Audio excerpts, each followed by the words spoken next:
Draft your LCS team and earn money. Alpha Draft. How's it world? And it's crazy to think that just 3 short months ago, these teams fought, and so much has changed since then. Bit of trading, maybe. Absolutely. I mean, we rewind back 3 months ago. OMG were coming into a semi-final. Clear favorites. They had looked excellent in the quarterfinals. They were moving towards that final. And just like a year before, Starhorn Royal Club, that was their yardstick. They could never get past Starhorn Royal Club when it came to Worlds. The Uzian squad took down that game, went to finals.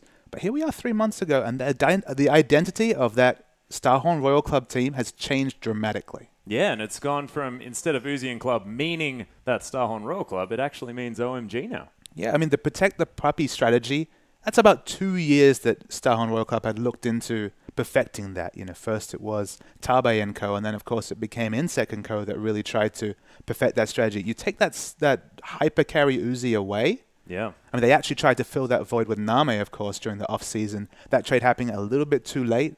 Of course, Name not available for at least the first month or so of the season. Now they really have to redefine that play style. Uzi was their shot caller. Yeah. Losing your shot caller, losing the member that you built your team around, and trying to have to forge something new. You know, Insect's actually taking up the shot calling now. A lot is fluid about Starhorn Royal Club, whereas OMG, they looked great in week 1. Yes, OMG are just looking absolutely incredible. And the fact that they now have an extra carry to go along with, especially Cool in that lineup. I mean, that guy just makes plays across the map. But now having Uzi as well in that bottom lane, a little bit more aggressive. I mean, San maybe was a fantastic player in his own right, but not one of that top echelon. As we are into Champion Select already, ladies and gentlemen, the first ban off the board going to be Annie. I think San gets a little bit too much criticism because OMG, they played a style where they thought, okay, we've got mid lane carries, we've got top lane carries. We don't need that 80 carry to really be the hyper carry like Uzi. But now they've got Uzi as well, and when it works, it's beautiful. It certainly is, but the ban's relatively intelligent coming through from both teams. Na being taken off the board. Cola not going to be able to play that one. Actually managed to get it twice last week, which is just ridiculous. It's so powerful in these team fights. Lysandra being taken off the board, and Cassidon as well, targeted at Korn, and Korn was fantastic on that champion. And the support Annie drawing bans is something I would have never thought would happen before the start of the season, but it's been super effective, particularly with Sivir. So taking away that Annie and leaving the Sivir up, it's an interesting adaptation, but the result of all of it, Zero's Jano. Yeah, Zero is going to be on one of his more comfortable champions, of course, a sort of Korean mainstay here, and Zero definitely not going to have any trouble picking that one up. Low actually looking at the Thresh maybe for a potential sort of counter pick to that support. And I don't know whether that necessarily works that way. Is Loveling going to be looking at the Jarvan? And I'm surprised they're not locking in Uzi's Sivir. I mean, played it 3 times last week. Absolutely. I mean, Sivir falling down the priority after being banned in there it both is. Going to be games. locked away. Oh, we spoke too fast. But I mean, it's interesting to see it even getting to the second rotation of picks after being banned in our first series. So much priority put on that Zero Janna, which looked so strong. They're looking about a Vayne here. I mean, I thought they might keep that hyper carry flavor, and looks like they're going to do it. Yeah, potentially. Insec might actually be doing a little bit of mana hovering here to his buddy Uzi on the other team now, but we'll see whether they do decide to lock that one in. Korn actually looking at the LeBlanc, and it's going to be the lock-in of Corki here against this Sivir. It makes a bit more sense. Obviously, we don't know too much about HYY, but we can't expect him to be that same hyper carry like Uze or even Name, who's of course still in the squad. I do like the Janna first pick here just because it's kind of an answer to the Jarvan that's inevitably going to come out on the first rotation given the strength of Jarvan. But as this draft goes on, LeBlanc also falling to the third rotation there. Interesting to see Korn move away from just the Orianna and Fizz all day. LeBlanc's something new. Yeah, looking to go for maybe a sort of raise the puppy comp that Starhorn Royal Club were known for. You know, using that Lulu with her shields, with her wild growth on that Sivir, maybe make her a bit more gigantic in these fights. As we do go over to Starhorn, they're hovering over that Lee Sin, sort of the third option here as far as that top echelon of junglers are concerned, considering the fact that Rek'Sai has been taken off the board, but looking at a Rengar as well. An Insect's Rengar is nothing to joke about. No, Insect's Rengar is very strong, and I love the Aurelia pick here just because you look down OMG's team comp, not going to be a lot of damage from Lulu in the mid, if it is indeed a mid Lulu. I imagined it was going to be a mid Lulu, and they're actually considering Maokai here as well. It's actually quite a low damage comp coming out of OMG. Usually it's the 3 threats, right? It's go and get in your face in Aurelia. It's cool sniping people with Syndra, and then it's Uzi going crazy in team fights on a hyper carry. Much lower damage focus here, but the team fight control, the amount of CC is insane coming out from OMG. Yeah, it certainly is. But is it going to be another story like Energy Pacemaker in our last match that we saw? I mean, they sort of got to that late game and didn't quite have the damage to pull it through. I mean, the Sivir pick is the big difference here. You're going to have, I mean, that Maokai between the Sivir ultimate and Lulu's Whimsy is going to be able to close the distance like crazy. And the interesting thing there is that Corki really struggles at DPSing down a true tank. Just because he's got that mixed damage, but he doesn't really have that same ability to burst through a big, like a Caitlyn might do in the late game. Like a Vayne. Massive consistent damage. It's more about the poking. So if you can get in their twisted advance on top of a Corki, you know, you're blocking all his AoE damage from the rockets. It's very difficult to burst it down. He's not a tank buster, is Corki. He's going to struggle there. And this Maokai, if he gets going, and going himself is such a wonderful top lane carry, if he can get big, it's going to be a struggle for Corki to put out the damage to be relevant in the team fights. Yeah, it's going to be very, very scary. We'll see whether they can use it. Of course, the Wild Growth plus Twisted Advance combination is brutal. So much lockdown, and then you've got that AoE knock-up to come through as well. Not to mention leveling on Jarvan. I mean, there's just so much area control and lockdown coming from this team that Uzi might only need to be the damage source. And look, we'll question the damage. I mean, I think it's a valid concern to say, okay, well, where's the damage coming from? But the CC trains are going to be amazing. And what have OMG always been best at? Controlling vision and getting picks. The amount of picks they can get, unbelievable. Yeah, but we are getting into the game, ladies and gentlemen.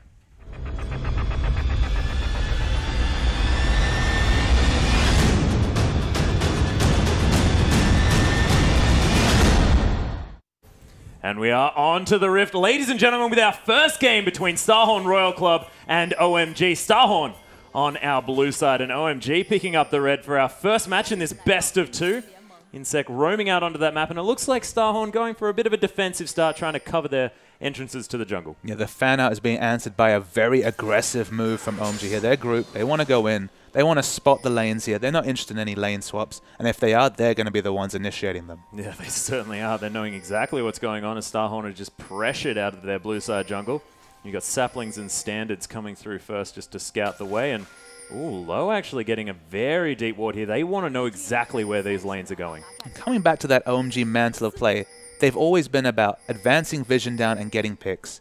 I mean, Twisted Advance, the Flag and Drag combo from Jarvan, the CC coming out from Core, Lua getting the picks there. Their pick potential is just unbelievable. And look at what Starhorn have done. That was actually Korn entering the enemy jungle and then backing really, really deep. And they've got some very deep wards through here. It's good to see that they're adapting to the pressure OMG's putting down. Of course, the disadvantage of having 4 or 5 members invading one area is that it opens up one-man squads from getting really aggressive wards down. Yeah, correct. OMG looking for this lane swap and maybe even a late invade on this blue buff if they do manage to get through there.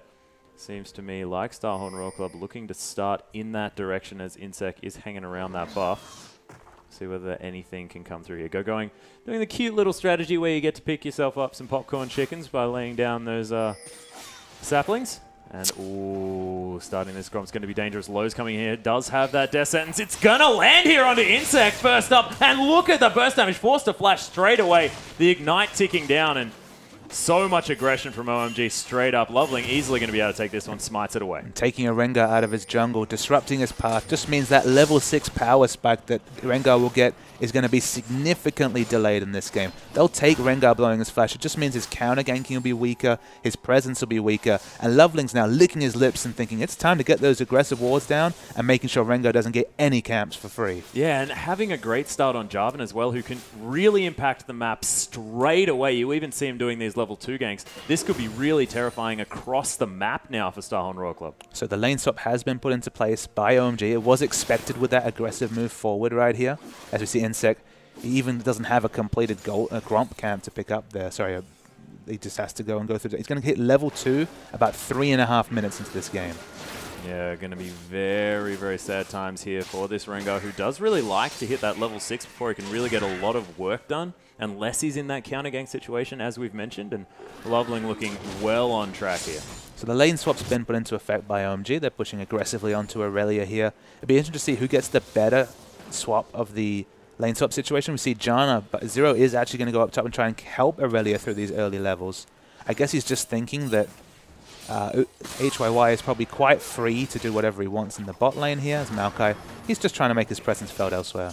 And what do you think about HYY's decision not to freeze this wave down bottom? It's kind of been the standard in China. Like, we often see different flavors of lane pushing and lane freezing in Korea, but in China it's been all about pushing, and it kind of makes sense because if you have the vision of the enemy top laner at their turret, anchored under the turret, having to clear waves, it opens up so many aggressive jungle moves, and that's what Loveling's all about. It certainly is, especially considering his start to this game. And as we're having a glance here at the mid lane, sort of LeBlanc known for being very aggressive and cool on this Lulu, going to be able to do a lot of defensive work with those shields. How do you think that this lane is going to shape up? Do you think that Cool needs to be careful at level 6? I mean, Cool, as long as he's of the same level as LeBlanc, it's very hard to burst down on Lulu, just because, of course, he does get that burst of extra health with the wild growth. Lulu's basically an answering pick, as we see, of course, going very low in the jungle as Insect. It's very much an answering pick to the aggression that LeBlanc is going to put down. In the past, we've seen the Syndra answer to LeBlanc coming out from Cool, and to great success. In this game, Syndra was banned, so the different flavor is a bit more of a defensive choice coming out from Cool.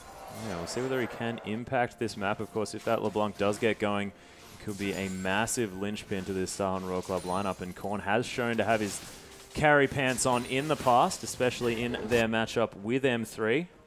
Lovelings continue to expand the advantage, and this is what, as we see, he misplaces the pink that doesn't get it in the brush. A bit sad. Very awkward, so that where Kitty will get it on the way around his jungle, so Loveling backs away here. Loveling's just going to try and reduce as much pressure from Starhorn Royal Club on Gogoing. This is consistently their strategy, is to ward up aggressively and give Gogoing just the most space possible to get farm on a really tanky champion like Maokai, just so in team fights he shows up ready to fight rather than really underfarmed in a 1v2 situation. Yeah, and they often rely on Gogoing as well to be that gigantic frontline, and he often does manage to get through. His Insect's having a look down here in this bottom lane, but Gogoing so far back, I mean, I don't think that there's going to be too much to do down here, but the wave has moved up. No, Gogoing's just going to be hanging out.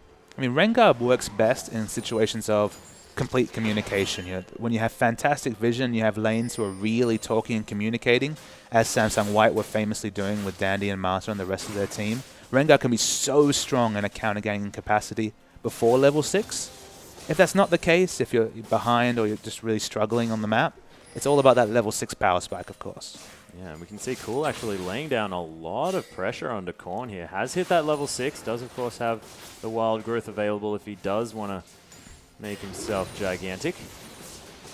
Now Korn has that 6. He's going to use that double distortion in order just to clear out this wave and head back to base. But Cool, I could imagine, is probably going to be able to push this one out. Yeah, it's the wave clear advantage is the massive thing for Cool in the mid lane. It'll be interesting to see if he itemizes for a Chalice just to have a bit more defensive potential against the LeBlanc all-in. But maybe he'll go aggressive and just go straight for that Morello Nomicon.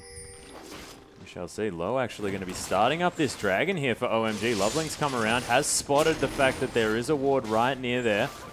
Starhorn Royal Club's going to know that this one's going down, but they're not moving around to pick this one up. No, they decided, we see the waves are pushing in the bottom lane here, so Corky and John have made the decision not to go and contest. It was actually a very well-placed ward to be able to avoid the pink, but of course, Loveling's Raptor buff did just spot it.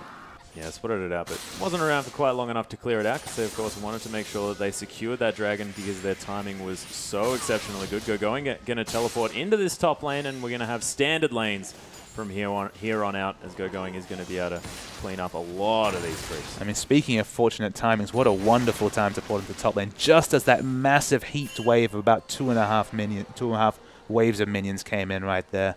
Going is certainly not being punished. He's already got that catalyst. I mean, will it be the Rod of Ages, the selfish choice, or will it be the mid-game power spike of the Righteous Glory? We'll have to wait and see. Let's see what he does decide to go with here. So we're having a look down in this bottom lane. See how it does actually manage to pan out now that we've gone back to a standard laning situation. Azuzi does miss that cannon creep, unfortunately.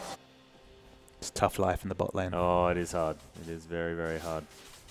Cool in the mid lane is indeed not going for the Athenes here. I mean, Athenes is in such a drop-off. There was such a lot of effective mana regen taken away from it with all the base mana regen tweaks that came out in the Season 4 changes, and it's quite expensive. So Morello Nomicon for a much earlier power spike, but...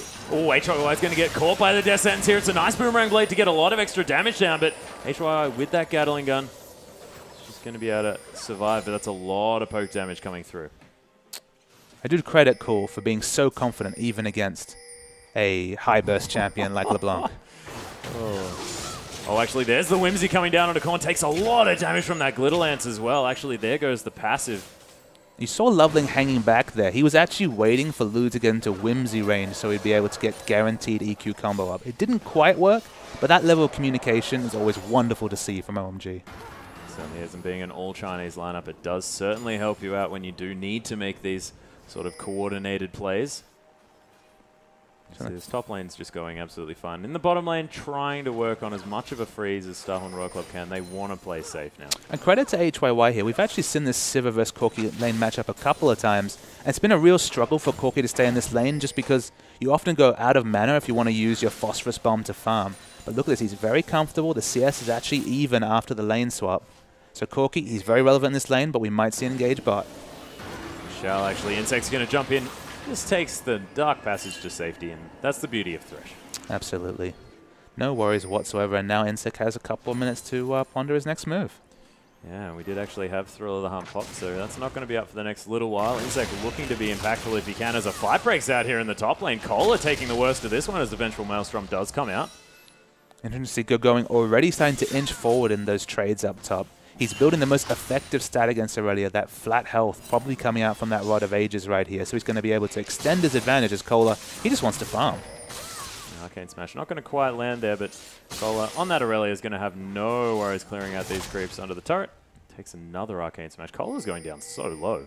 Probably no real kill pressure coming out of Go going, especially because Loveland is, going to get ready to hand over this blue buff on the other side of the map. But just, just harassing as much as possible to ensure that if any teleport play is required, going to be very low health is Kohler. Certainly is. Teleport almost back up again here for Go Going, who's going down quite low there in the top lane. Kohler having used that Transcendent Blades in order to get himself back up to health. Still no first blood at 10 minutes here. Kohler using pink very early to start getting the vision advantage around the top lane. Not too much happening around Kohler that. actually going really aggressive here. There's the Equilibrium Strike. It's a nice use of the passive by Go and give himself some health back, but he's going to be forced back to base. Might be able to pick up at least some components for either that Righteous Glory or, of course, that Rod of Ages, depending on what he decides to go for.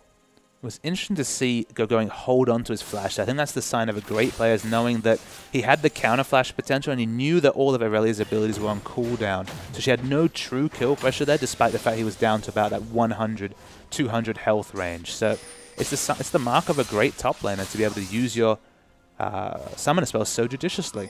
Yeah, he certainly knew exactly when to use it if he needed to, but not actually going for either of the items that we mentioned, just going to head towards those Mercury Shreds. Which does suggest to me probably going to be the Righteous Glory pickup, unless he was just at a really awkward gold value. Yeah, potentially. The stage is going to be back into this lane. You can see pink wards are focused towards that top side. But that jungler, he's snuck in. He has Loveling coming through. He gets the knock-up. So much bouncing going on to Zero here, and that's the Cataclysm down. That's going to spell first blood. It's a beautiful Death Sentence as well, as Kohler's found his way into this one. So's going, and Kohler's being locked up here on the backside, trying to get some work done, but it's actually Uzi falling down to Insect here, his former teammate. He's going down low himself. HYY gets caught by a Death Sentence. Beautifully played as Cool comes to the party as well. 3 for 2 is the trade right there. An excellent timing on the roam coming out from Cool. Korn tried to make the counter roam, but of course all this wave clear means the wave is never in the right spot to roam as LeBlanc, and they're going to pick up the turret and get a nice little advantage here in the bot lane. Yeah, 40 seconds until Dragon as well, so both teams going to be aware of that one coming through as this bottom lane turret does fall down. Uzi actually going to be heading towards the top lane here, so not going for that Dragon pressure straight up. Yeah, a lot of gold coming on to Cool here, picking up 2 kills. 2-0-0 is the score right there. Uzi did fall, but of course he does have that utility focus with that ultimate. He'll get to his big items before too long. And OMG just come out of that with a marked advantage. About 1,000 gold is the advantage at 12 minutes into the game. Yeah, not to mention the extra 6% on all of those damage stats. Is Loveling going to use that sweeper to clear out this ward here. And again, with vision control around the Dragon on the side of OMG. Their vision has been so good throughout the LPL so far. Absolutely, and ever since their introduction to the league, that has been their standout point, has been their ability to advance wards and really get those aggressive picks and turn it into decisive wins. Before OMG came onto the scene, a lot of late-game team fighting was the mark of the Chinese LPL. Now it's about picks and picking up objectives. Yeah, and it looks to me like Insect going to completely give up on this one as Howling Gale does come through. Not going to be able to do anything to this Dragon. And second Dragon going in a reset fashion towards OMG easily here as it's just the blue buff trade over in response by Royal Club. Absolutely. Awkwardly reset there, but no real loss. And they even pick up a second objective with the mid-terror here. Suddenly, Starhorn Royal Club are very much on the back foot. Yeah, they're really looking for a win here around the map. And Cola might be that answer with this top lane turret potentially, but there are 3 men strong making their way up, and Cola may need to get the heck out of here. Does have pink ward vision here, so we'll know that Maokai is coming. Does not have advanced vision on Jarvan, though. So if he overstays... look at Insect. Coming up. We could see one of those famed 6-person top lane fights. We shall see whether it does come through. Seems like Cool has decided not to come through here as Cola's waiting around in the brush. Cola going to come through, gets the Equilibrium strike there as well. Vengeful Maelstrom has come out. Gogoing's going to pop that one. But if he walks further forward, Royal Club might have an opportunity here, but no, he's just going to head. Not a man to be baited is Gogoing. He understands the limits of his champion, the limits of his role. He doesn't see 2 members on the map, and he thinks, I don't really need this kill. I don't really want to die. I'm going to stand over here. Yeah, he's also Maokai. Doesn't have gigantic burst potential on that particular decent burst potential. He's got the blasting one, but no ignite to secure any kills, and a lot of alarm bells. The Spidey sense is well and truly on right there for Gogoing. They were, as he might get spotted out here in the top lane. Thrill the Hunt has been popped. Vengeful Maelstrom may not be enough here as he's taking so much damage. Cute little Howling Gale, and that could potentially be the kill, and it is Cola picking up that one. The answering movement here is OMG. They have a 3-man squad coming through the mid lane here. Do not want to see an overstay from Starhorn Royal Club. Yeah, HYY and Korn still hanging out in that mid lane. They're going to see this. Oh, actually, Loveling just going to get evaporated in the top side. OMG now with a man short. Descent is going to go wide as well as Insect's going to launch himself onto this team. But that was an odd decision, of course. Was in a pretty difficult position as Zero's going to fall down as well. And that's a 2-for-1 trade effectively there just because Loveling decided, I know my team's coming. I'm going to heroically die and keep them all in position. So it was a heroic sacrifice from Loveling right there. Picks up a kill for Uzi. He'll be happy with that 2-for-1 trade. Yep, what a wonderful Demacian Prince is that Jarvan 4. Korn's made his way up here as well. Cole are going to try and clear out these creeps with a little bit of extra help. I mean, OMG's still in that growing pain situation where each player on the team kind of has to re-clarify their role with Uzi being added to the lineup. Uzi's always going to demand resources. That's just the reality of him as a player. So we thought, okay, is it going to be the top lane that's going to sacrifice a bit? And we've seen a bit more sacrificing from going in the top lane. Oh, Descent's going to land on a Cola here as well as Korn's taking a bit of damage from that Glitter Lance at the same time. OMG just looking to try and get as much down as they can as the Mimic going to get giggled at here by our members of OMG as this tower gets tanked up. And it's going to tank it up here. Of course, Cole's going to use the ultimate on himself, not expecting any team fights to come in soon. Loveling comes around. 3 turrets to 0. This is the OMG mid-game special. Yeah, the outer ring already being dealt with as Going is just going to clear out these waves with his ultimate. And that mid lane turret's going to be safe as well. Be interesting to see if we see the power spike coming in on the Rod of Ages coming on to Gogoing. He's back in here. If he has that Rod of Ages, it means that about 27 minutes into the game, that'll be fully stacked up. And that's when the team fight pressure from OMG will start to really come through. Yeah, it does have that cloth armor as well, so looking to build up some of that armor in order to deal with Insect and HYY. But I like the fact that he picked up the Null Magic Mantle earlier on because there's a lot of magic damage coming out of Starhorn Royal Club. It's probably going to be, you know, the Merc Treads into the Frozen Heart, the obvious builds here. The Frozen Heart just to shut down some of Aurelia's true damage, and the Merc Treads just to ensure that he can stay and stick in a fight. Not to mention the fact that Maokai really just loves having a lot of extra cooldown reduction as Thriller Hunt's going to be popped. Lowe's in a lot of trouble. Howling Gale to come through. Korn just pops him. Cole didn't even have ultimate. He was in position to try and throw and didn't even have it off cooldown, and it wouldn't have made a difference. Yep, used it to tank the turret in the top lane, but not really going to be picking up any objectives from this one as Going to head back up top. Cole is going to be clearing out this pink with his own here. It feels like we're getting an encapsulation of why OMG is such a strong team in this game, in that there's been equal kills, 5-5 is the kill score, but the amount of objectives is night and day for OMG. 3 turrets and 2 dragons compared to just the kills to show for all their hard work for Starhawk Royal Club. Yeah, and they're just not making the positional advancements that they want to. And OMG, of course, just know exactly where they need to make their moves.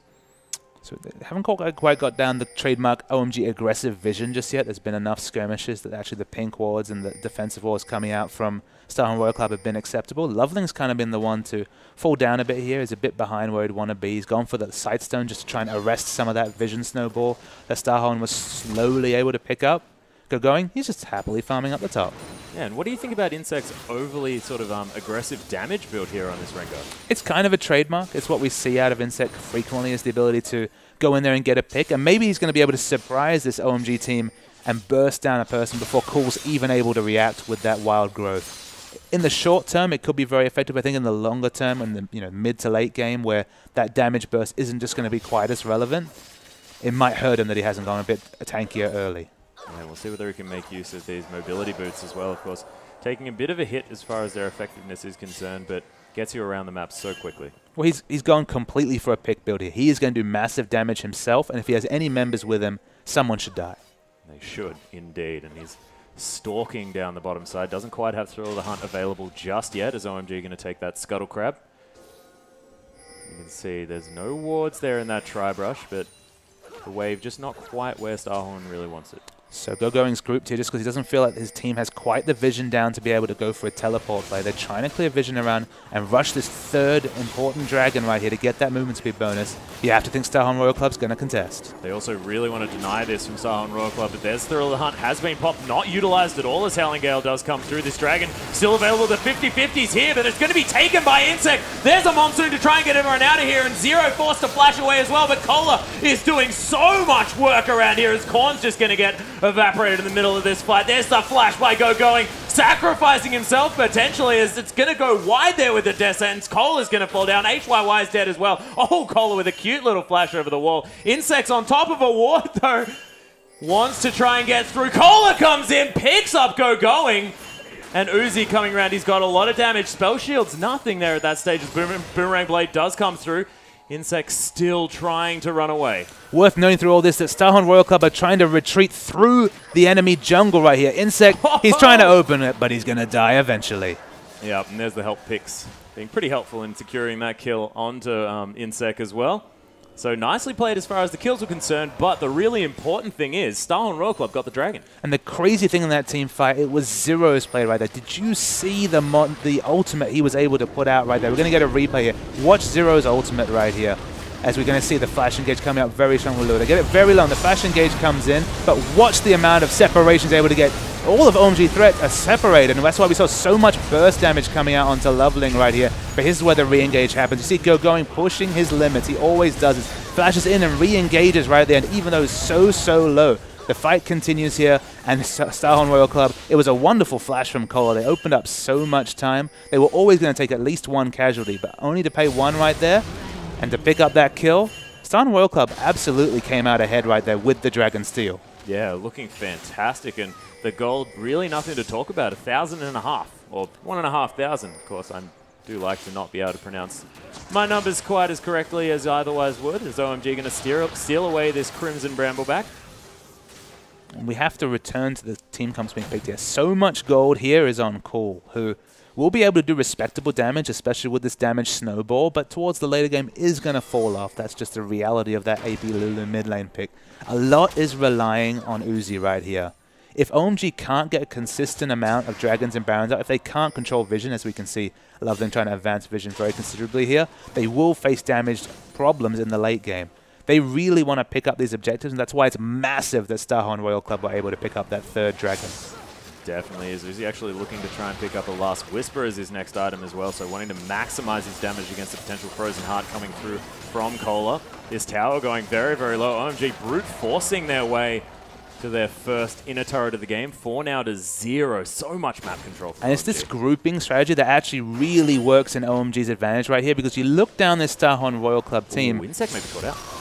We see the ultimates popped here. Thrill of the Hunt, though, is going to be very difficult to chase down Insect right here. But returning to the team comps here, you look down Starhorn Royal Club's team comp. Very little AoE wave clear coming through here. Of course, LeBlanc famously doesn't quite have a lot of wave clear unless she gets very much in danger. Corki can use his spells but can't instant clear at all. And Aurelia's ultimate will clear over time, but she wants to keep that for other things. So if they're able to stay grouped and pushing with all the poke coming out from OMG, that's where they'll feel the most confident. Yeah, not to mention the engage potential coming through from OMG. So a siege situation, especially with a Corki, is just not something Starhorn can do in this game. And that's why we have to keep such close tabs on Zero. It was an amazing ultimate that really kept them in that last team fight. And he'll need to keep his flash and potentially even use it aggressively for them to pick up team fight wins here. Not to mention that the longer this game goes, the more tanky Cola is going to get and the more of a damage threat that can't be removed. Yeah, it's probably going to be Frozen Heart pickup on both sides here from the top lane. It's just to kind of work against the comps they're playing. Of course, Lulu sword attacks are powered up through AP on that passive, so it's very relevant to pick up this Frozen Heart. Is completed here. 5-1-1 is Cola, and this is kind of the interesting point of this game where we think, okay, this is a Starhorn Royal Club that's always been about protecting an AD carry. The AD carry is actually struggling 0-2-4, but very decent CS on HYY. Will it finally be the time for Cola to step up and say, look, I'm also relevant here. I can win a fight off my own back with this farm. Yeah, and we've been seeing that a lot more of these games for Starhorn Royal Club are going towards the focus of Cola and Korn in these solo lanes because they don't have their star AD carry to rely on, and these guys have to step up. And we have to say, especially in their game against M3, it was working out.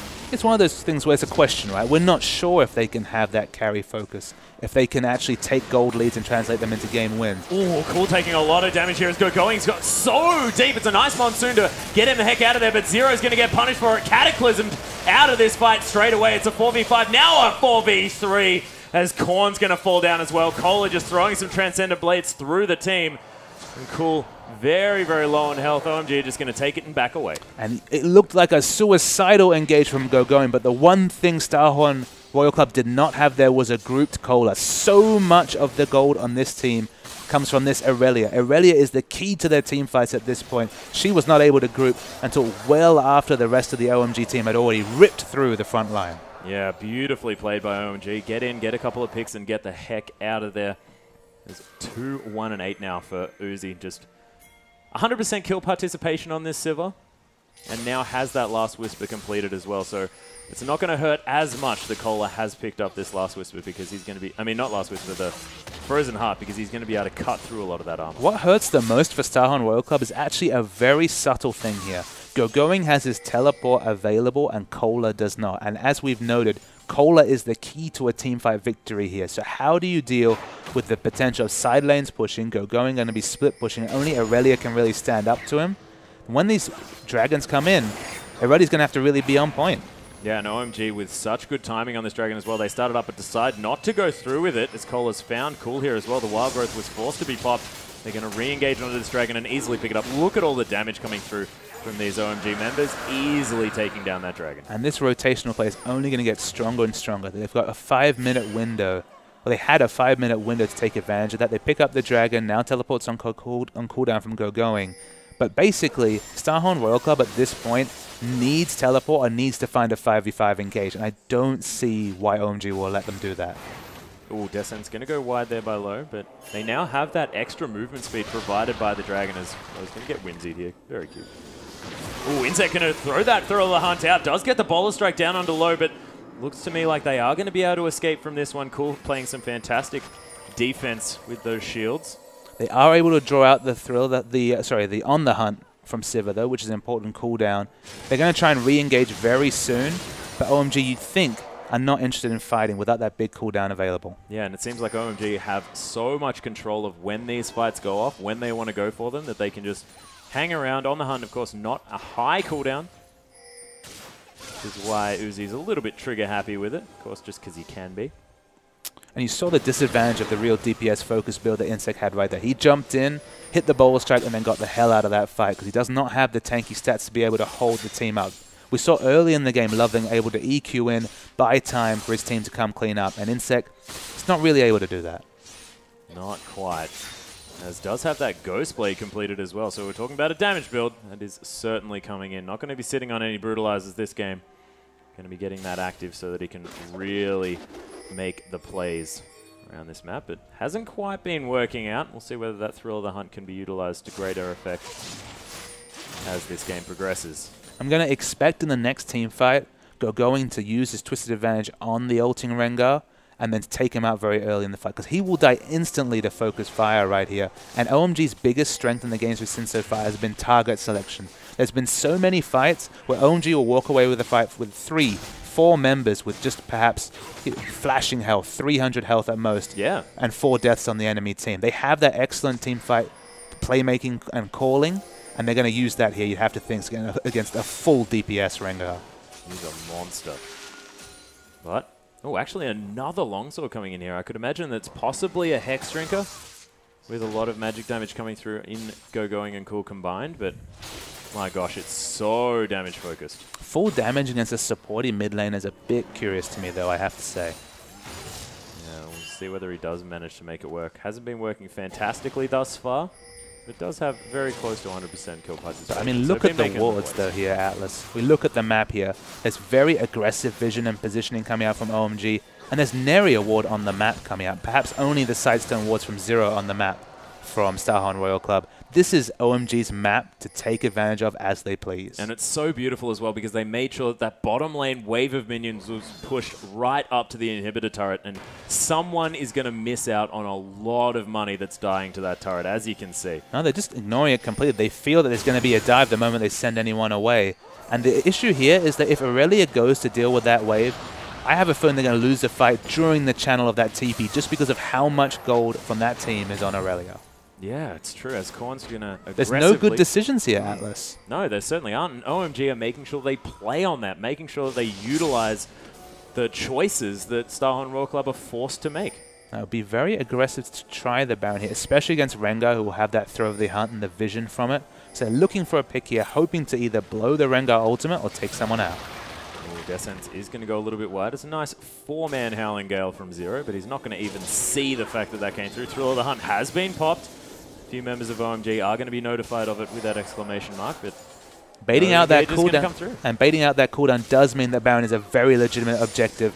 It's going to be a very aggressive move for Starhorn Royal Club to check this, but they need to do it right now. Yeah, it's down to almost half health here as Starhorn Royal Club are making their way into the pit, but OMG looks to be not letting up on this one. Uzi just going to be tanking through the damage, and Loveling secures it, and they are going to engage here as well. On the Hunt has been popped. It's going to be a little bit of a monsoon, but that is not going to be enough to save in second. Loveling says that I am not finished yet, looking for more members of Starhorn Royal Club to kill, but now that they have the Baron buff, they are going to be able to siege so much more effectively on the side of OMG. Full damage. Rengar blew up instantly, and now we're going to see some tanking of the turret, and they're just going to push down. They have positional advantage, forcing the teleports home to come out from Starhorn Royal Club. They'll pick up this inner turret, and they have no reason to stop. They're going to take some more objectives here, Atlas. Yeah, they're heading towards that inner turret in the top lane as well. As nice little ride on the Dark Passage that Loveling's going to take there and clear out these minions, get some pumped up ones to come through and tank out this turret, and we'll see whether Royal Club can actually do anything about it. I don't think so against Baron buff. It's going to be a second outer turret falling, all the outer turrets down, and only one turret killed for Starhorn Royal Club here.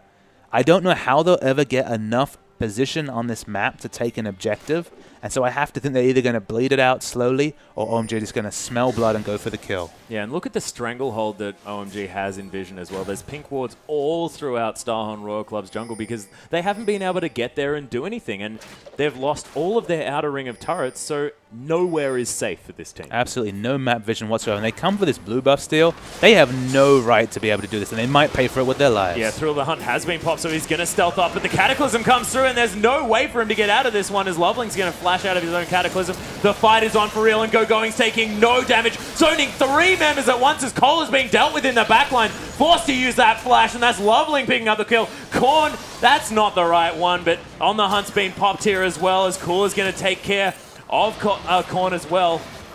Oh, there's the Boomerang Blade, and look at the damage coming through. HYY just gets taken out, and that's going to be the flayed up auto attack of Lou. to really get that one through. And Zero now the only member alive. Going is a literal raid boss in the front there. Just the Rod of Ages and Frozen Heart and a bit of magic resist makes him so tanky. He's owned 3 people away from the engage, and once Sivir hits that fleet of foot passive, you can't shut her down. She's too fast for you. OMG clean up the kills, and they push on towards this victory. Yeah, only 1 kill that Uzi hasn't had a part of in this game as well. It looks to me like a bit of a support Sivir, and it's working out for OMG fantastically. The first inhibitor of the game going to be going to OMG in this mid lane, and 10,000 gold is now the lead. And this team is just pulling Starhorn Royal Club apart. And I guess I wonder out loud to myself whether this is going to be a new dawn for Uzi, whether he's going to be willing to pick up those more support-orientated AD carries, or whether this is just Uzi and OMG deciding that, look, Sivir's really strong right now, we'll use her while we can, and if any changes come out to Sivir, we'll go back to the hyper carry style. Of course, we've seen Uzi's veins so far in the LPL. Yeah. What a treat that was. But it's just interesting to just track that hyper carry as he slowly starts to understand his role in this OMG team. Yeah, well, so far, I mean, 4 out of his 5 picks have been that Sivir. It looks like he's very comfortable on this champion. And now, with 4 damage items, that massive quadra damage build. It doesn't even matter that he doesn't have a damage ultimate. His right clicks are going to be like an ultimate. Yeah, we can see that being demonstrated on the Scuttle Crab right here. As the vision has been brought forward just a little bit here by Royal Club, as Korn's actually going to get tagged blind by that Boomerang Blade. Takes half of his health. Nice use of that spell shield, and Korn's just going to get evaporated. Kohler now, he's not that tanky raid boss that they really need him to be because Uzi's so huge. Look at the shields coming through onto him, and Uzi he could have just stood there and right-clicked. The amount of disrespect to walk up to a LeBlanc with a Death Cap, with a Merlonomicon, even some extra AP on top of it, and just 1v1-er.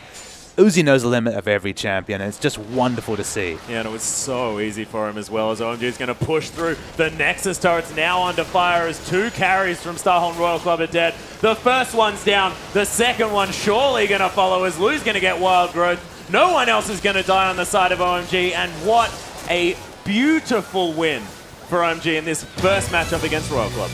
We were tracking this game. It was 5-5. It was looking even, but we talked about the amount of objectives that OMG were able to take with those 5 kills. And it just went further from there. The Insect's full damage build meant that he wasn't really relevant in team fights, and they just strangled SHRC, Starhorn Royal Club, out of this game. It's what they hoped to do 3 months ago at Worlds, but they put it into place and put it into practice wonderfully here. Yeah, it was fantastic to see. It was all of these turrets going down in the early game. I mean, the kills were going in both directions early on, but it was that early dragon, the early outer ring of turrets being taken down, and OMG just never let up. They kept the stranglehold going on, and I don't know how Starhorn Royal Club can really do anything to counter back, or whether they're just going to have to pick their own sort of very vision-heavy playstyle. We're going to cut to a replay here just to see some of the domination that OMG were able to put out this game.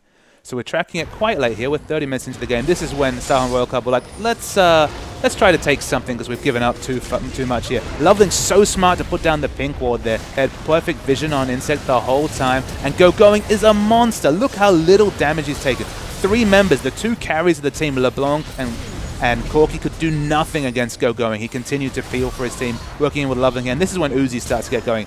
He flashes for the auto attack, and once he gets an auto attack on Corky, he activates that passive, and HYY, he eventually accepts his fate, turns around, dies heroically. Luo actually picks up the kill. Bit of bloodthirsty support play there, but that's just OMG in a nutshell. We're still seeing Going command fights, almost a team fight general on that Maokai. We're still seeing Uzi, even on that more supportive Sivir, getting the hyper carry done, being a very smart team player. And that's the scary thing about OMG. They're starting to look like a team very quickly, and that's a warning shot to the rest of the LPL. It certainly is, of course, with Name on the bench at the moment as well. Starhorn Royal Club probably looking to level up as he does come into their roster. But we are going to have Game 2 coming up extraordinarily quickly as Starhorn Royal